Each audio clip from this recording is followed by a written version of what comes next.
आइए हम प्रार्थना करें। सर्वशक्तिमान दयालु पिता परमेश्वर, आपने हमसे वादा किया है कि जहाँ 2 या 3 मेरे नाम से इकट्ठे हों, मैं उनका मांगा वर दूंगा। इस समय हम सपरिवार आपके पवित्र वेदी के निकट आते हैं, हमारे मनों को शुद्ध कर कि आत्मा की सच्चाई से हम आपकी आराधना स्तुति कर सकें, हमारे प्रभु यीशु क्रिस्ट के द्वारा। आमीन। Praise the Lord. जय मसीह की आप सबों को यीशु सहाय। यूहन्ना 14:1 में परमेश्वर पिता का वचन हमसे कहता है, तुम्हारा मन व्याकुल ना हो, वरन तुम्हारा आशा और भरोसा पूरी रीति से परमेश्वर पिता पर और प्रभु यीशु मसीह पर होना चाहिए। आइए आज के दिन हम परमेश्वर की निकटता में आएंगे। हम सभी इस गीत को जानते हैं, मैं आता हूँ तेरे पास। हम सब मिलकर परमेश्वर पिता की आराधना स्तुति करेंगे।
सहाय।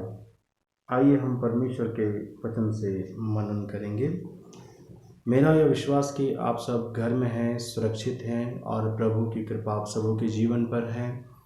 और जबकि हम इस लॉकडाउन के समय में, इस भयानक महामारी के समय में अपने घरों में हैं और कम निकल रहे हैं, तो क्यों ना कुछ बातों को हम करने का प्रयास करें परमेश्वर के वचन को। मैं आपको 5 बातें बताऊंगा जिसको हम लोग अपने घर में रह के उन सब बातों को करेंगे, उन सब वचनों को करेंगे और परमेश्वर से जो है संपूर्ण आशीषों को हम प्राप्त करेंगे। तो 5 बातें मैं बता रहा हूँ, उसको बहुत ध्यान से हम लोग सुनेंगे और हम लोग कोशिश करेंगे कि उसको अपने जीवन में लागू करने के लिए। सबसे पहली बात वो यह है कि परमेश्वर को धन्यवाद देना। हर बात में, हर परिस्थिति में, आप जैसे भी हैं, आप हर हालात में जो है परमेश्वर को धन्यवाद दें। क्योंकि पहला थिस्सलुनीकी और उसका 5 अध्याय और उसका 18 पद में लिखा हुआ है, हर बात में धन्यवाद करो क्योंकि तुम्हारे लिए मसीह यीशु में परमेश्वर की यही इच्छा है। हर बात में, है ना।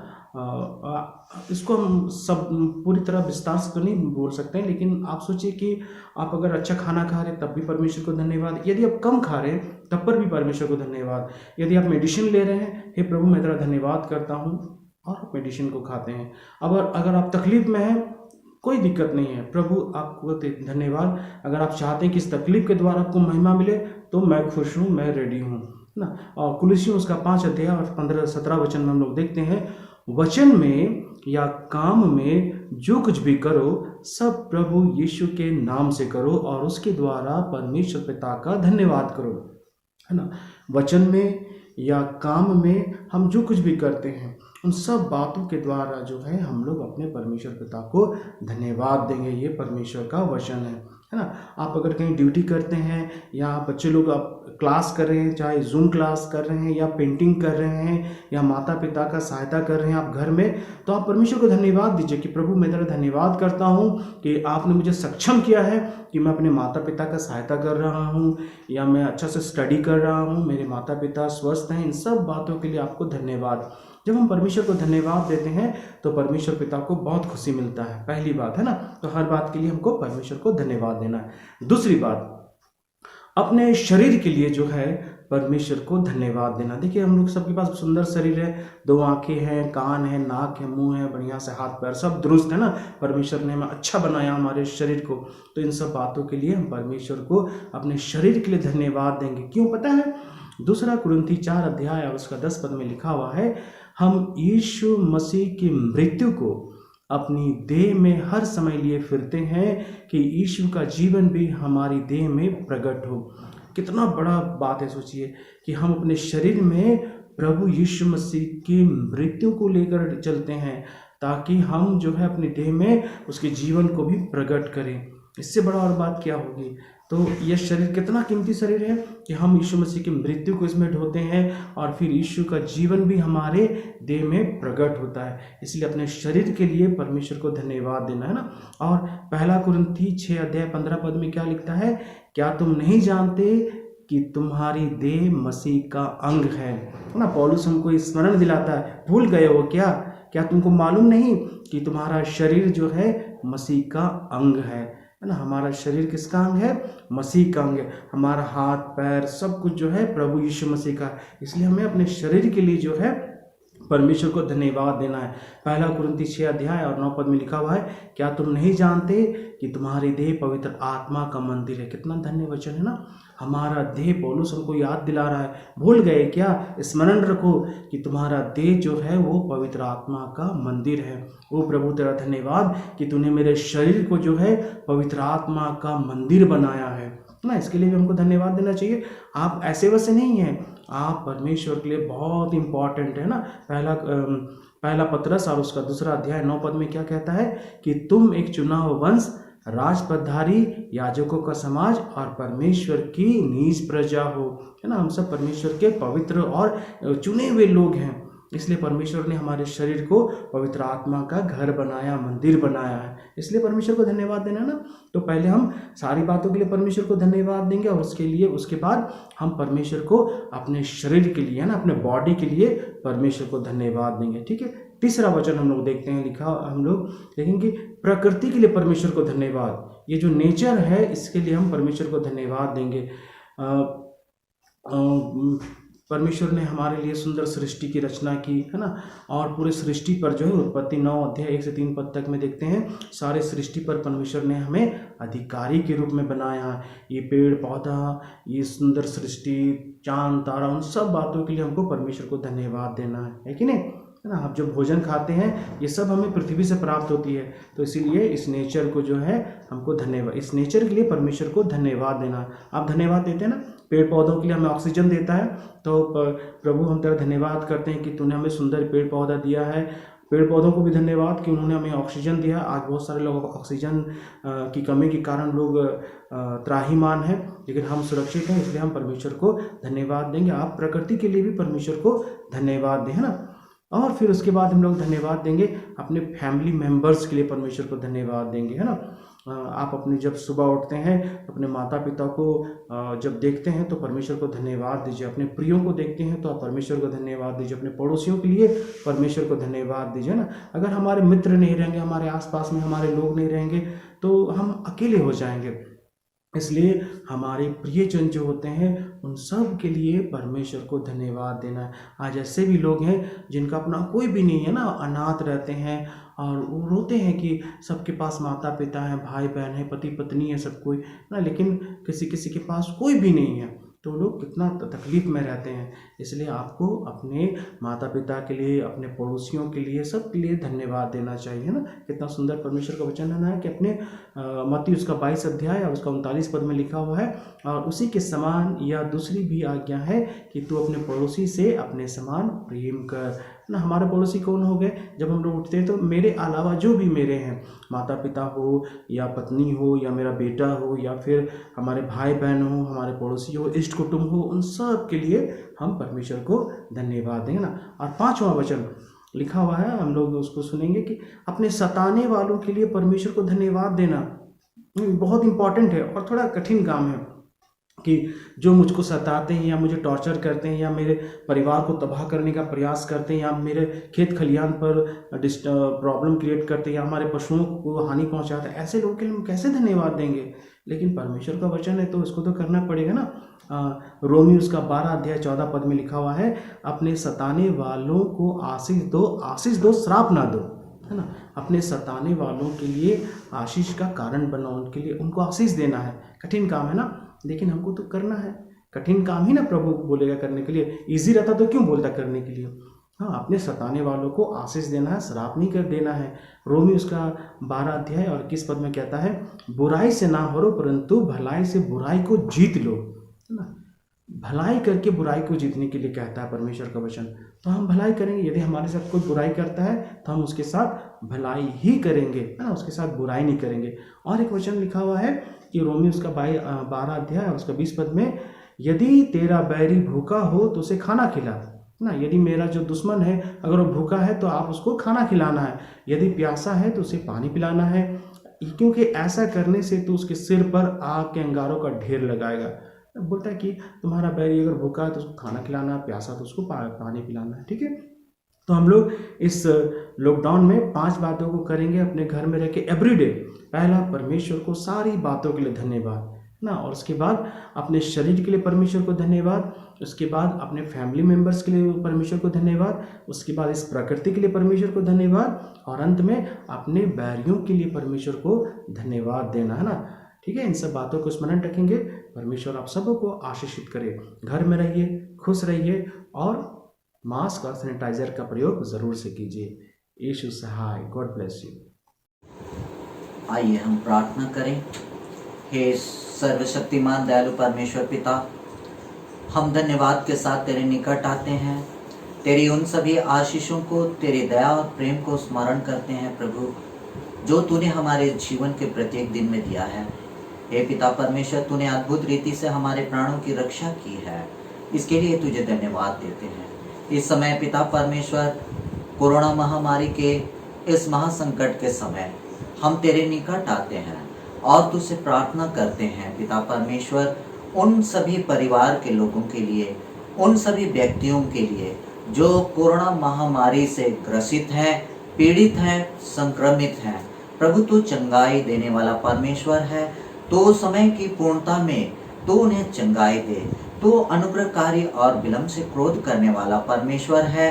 प्रभु हम सब ने जो अपराध किए हैं अपनी बड़ी दया से हमें क्षमा कर दे और हमारे पापों के अनुसार हमें बदला ना दे पिता परमेश्वर, परंतु तू अपने बड़े प्रेम के कारण से सारी मनुष्य जाति को इस महामारी से छुटकारा दे दे। प्रभु सारे विश्व के लोगों के लिए प्रार्थना करते हैं जो इस महामारी से ग्रसित हैं। प्रभु उन्हें तू चंगाई दे।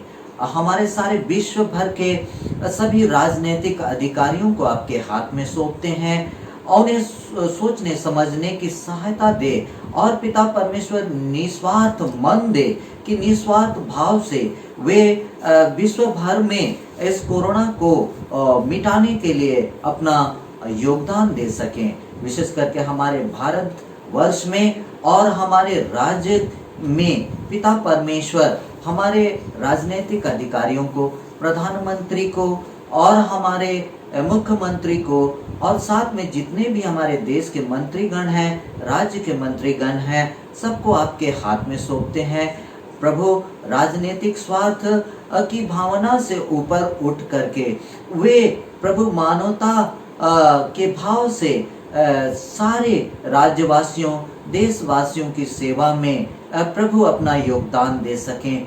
उन अस्पतालों के लिए और प्रभु जितने कर्मचारी हैं, डॉक्टर हैं, नर्सेस हैं, हमारे पुलिस के अधिकारी, सेना के अधिकारी, अन्य अन्य समाज सेवी संस्था के हमारे भाई बहन हैं, उनको प्रभु और सेवा की भावना से ओतप्रोत कर जो अपने प्राणों को भी प्रिय नहीं जानकर अपनी सेवाएं दे रहे हैं, उनको तो प्रोत्साहित कर पिता परमेश्वर कि उनके मन में मानव सेवा की भावना बनी रहे और पिता परमेश्वर होने दे कि अपनी सामर्थ्य से प्रभु इस पृथ्वी को प्रभु फिर से तू कोरोना मुक्त कर दे। उन सभी परिवारों को तेरे हाथ में सौंपते हैं जिन्होंने अपने प्रियजनों को इस महामारी के कारण खो दिया है। उन्हें अपनी शांति से भर दे और जीवन में आगे बढ़ने की प्रेरणा उन्हें प्रदान कर। प्रभु हमारे छोटनागपुर डायसिस के हमारे बिशप स्वामी को, हमारे सभी पुरोहित भाइयों को, प्राचार्य गणों को आपके हाथ में सौंपते हैं। सबों के साथ हो, उनको सुरक्षा दे। साथ ही हमारे डायसिस के सभी विश्वासी भाई बहनों को आपके हाथ में सौंपते हैं। एक एक परिवार की रक्षा कर और उन्हें कोरोना महामारी से बचाए रख कि प्रभु वे तेरी सुरक्षा में रहें, स्वस्थ रहें और तेरा धन्यवाद करें। और पिता परमेश्वर प्रार्थना करते हैं इस संध्या के समय में भी तो आज भी हमें आशीष दे। रात भर हम मीठी और कुशल चैन से विश्राम करने पाए और कल के नए जीवन में हमें पहुंचा कि हम कल भी तेरी सुरक्षा को देखकर तेरी स्तुति और महिमा करते हुए अपने दिन को शुरू करें और दिन के अंत में फिर से प्रभु तेरी स्तुति और महिमा, तेरा धन्यवाद करने पाए। हमारे प्रभु यीशु क्रिस्त के नाम में आमीन।